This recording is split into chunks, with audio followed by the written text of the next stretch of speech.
by Jeremy Erb, Manu Raju, Melanie Zanona, Annie Granger and Haley Talbot. CNN. Conservative Republican Representative Jim Jordan called off a second speaker's vote Tuesday evening while he scrambled behind the scenes to try to win over 20 Republicans who voted against him. Earlier in the day, Jordan has scheduled another vote for Speaker for 11 a.m. Eastern Time Wednesday, where the Ohio Republican and his allies hope to see his support increase even in the face of entrenched opposition. The level of GOP opposition to Jordan during Tuesday's Speaker's vote, held exactly 2 weeks after the House ousted Kevin McCarthy, was a disappointment for Jordan's allies who had expressed hopes that the number of holdouts would only be in the single digits. The 20 Republicans who voted against Jordan include House Appropriations Chairwoman Granger of Texas, Representative Mario Diaz-Balart of Florida, Representative Ken Buck of Colorado and a quartet of New York Republicans in purple districts. The anti-Jordan contingent cast 6 votes for McCarthy, 7 votes for Majority Leader Steve Scalise and 3 for former New York GOP Representative Lee Zeldin. Among other alternatives, Jordan's opponents come from several factions. There are centrist Republicans concerned that the face of the House GOP would be a conservative hardliner, as well as lawmakers still furious at the small group of Republicans who forced out McCarthy and then opposed the Speaker nomination of Scalise, who initially defeated Jordan inside the GOP conference, 113-99. 7 members of the House Appropriations Committee, which has fought Jordan's opposition to spending bills for years, voted against Jordan. Jordan can only afford to lose 4 GOP votes. The House's slim margin is what led to McCarthy's removal at the hands of a band of 8 GOP rebels. And now a similarly sized group of House Republicans could block Jordan's ascension, too. After the first vote, the House recessed and Jordan shuffled between the Speaker's office and the Majority Whip's office holding meetings, before Jordan said the next vote would be on Wednesday. "We're making progress. I feel good about it. We're going to keep going," Jordan said Tuesday afternoon. "I had great conversations, great discussions with our colleagues." One of Jordan's meetings was with Scalise. Before the first vote, Jordan asked the Majority Leader to give him a nominating speech on the floor, and a source told CNN Scalise wouldn't commit to doing so. A Scalise spokeswoman said he has been supportive of Jordan throughout the process. Time equals 400 Ms. Greater than several Jordan holdouts expressed openness to switching their votes, and one said he would support the Ohio Republican on the next ballot. But several Jordan opponents said they would not be swayed, and GOP sources say the opposition could grow because some members only committed to backing him on the first ballot. In January, 19 Republicans initially voted against McCarthy for Speaker, before he eventually won a majority and the gavel after 15 votes. Jordan hasn't signaled how long he plans to take his push to become Speaker. Jordan and his allies felt they had made significant headway over the past several days, with the Ohio Republican pitching skeptical lawmakers one-on-one, and his allies outside Congress attacking the holdouts and threatening political consequences if they stand against a favorite of the Trump-aligned GOP base. Until the House selects a Speaker, the chamber is in a paralysis, unable to consider legislation, such as passing additional military aid to Israel or government funding.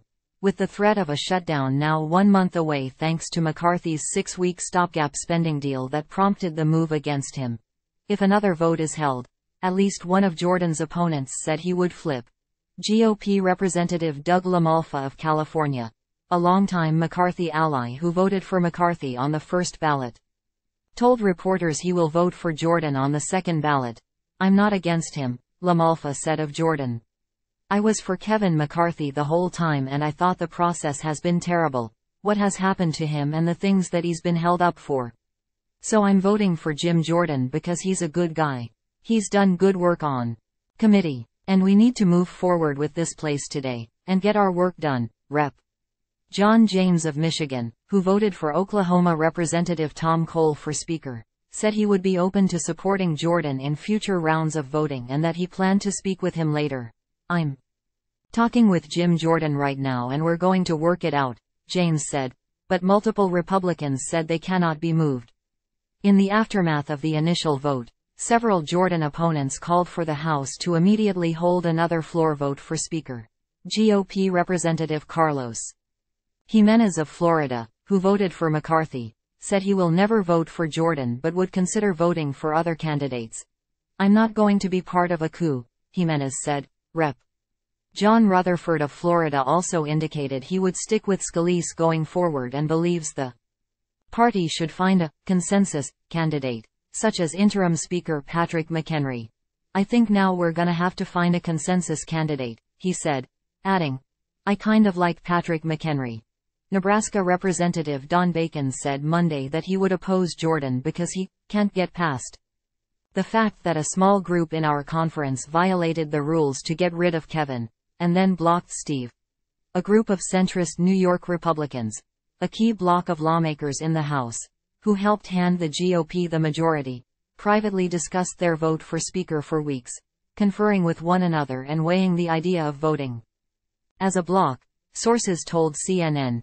As they wrestled with whether to back Jordan, one thing that came up repeatedly and gave them pause: Jordan's votes against key priorities in New York, including voting against aid for Superstorm Sandy and against 9/11 healthcare funding for first responders.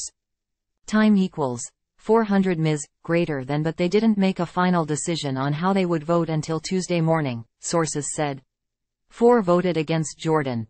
House Democrats, meanwhile, all voted for House Minority Leader Hakeem Jeffries, who got more votes than Jordan for Speaker, 212 to 200. Jeffries told reporters Tuesday evening that his caucus would be open to reaching some form of agreement with traditional Republicans to reopen the House, saying that informal conversations have accelerated the last few days and that it's his hope they will continue.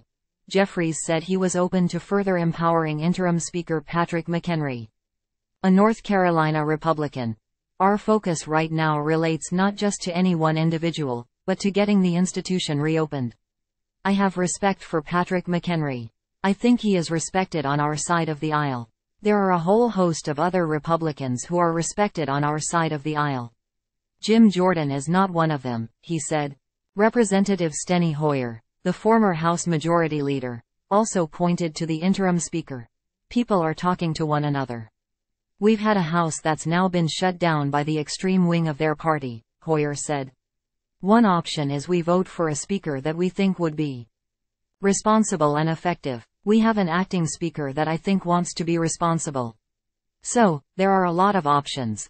Jordan, however, dismissed the notion of a compromise over the speakership.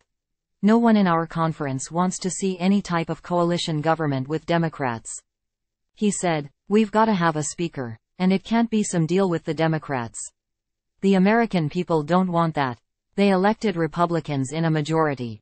Jordan's supporters still believe he can convince enough opponents to come around, pointing to the several key votes Jordan won on Monday, including House Armed Services Chairman Mike Rogers of Alabama and Representative Ann Wagner of Missouri, who had previously called Jordan a non-starter. "If we can whittle it down to 10 in a hurry, and then get there, I think it's more likely we do than we don't," Representative Dan Muser of Pennsylvania said of the Jordan opponents. On the same note, "We've got to be prepared on what's next." Jordan's backers have urged the conference to unify around him. Representative Scott Perry of Pennsylvania argued that those angry at what's happened over the past 2 weeks shouldn't take it out on Jordan, because he supported both McCarthy and Scalise. "Feelings are hurt," Perry said. "But Jim didn't have anything to do with that. So they need to assign their ire, if you will, to those who they think deserve it, but certainly not Jim Jordan." This story and headline have been updated with additional developments. The CNN Wire. Time equals 400 Ms. greater than and copyright 2023 Cable News Network, Inc., a Warner Brothers Discovery company. All rights reserved.